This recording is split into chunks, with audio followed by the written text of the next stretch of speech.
Hi everyone, this is the quick version of the video just to show you what you should be getting when you run the test Streamlit app .py command as recommended to check that your setup is working for Streamlit.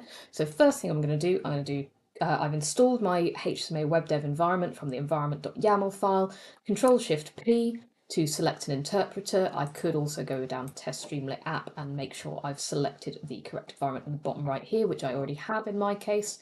What I'm then going to do is I'm going to go terminal, new terminal. I'd recommend doing that even if you've got the terminal open down here. That just makes sure that it pulls through the most recent environment that you've selected.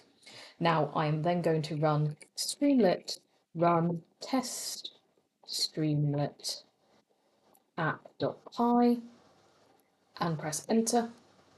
Now, all being well and good, what you should have is a new window pop up in your default web browser that comes up with a little message like this: is Streamlit working? Doesn't matter if it's not exactly the same web URL up here, as long as this page appears and looks a little bit like this, or potentially a little bit like this. Might be in white for you depending on your default settings for your computer.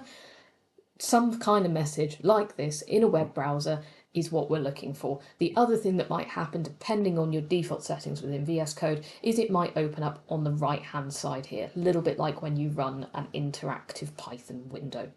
So if this isn't what you're getting, I would recommend you watch the longer video and also take a look at some of the troubleshooting tips on the thread in Slack. Maybe start with troubleshooting tips in Slack.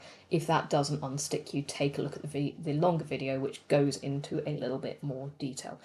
Right, hopefully that's all worked for you. If not, there will be a web-based backup for the session on Tuesday.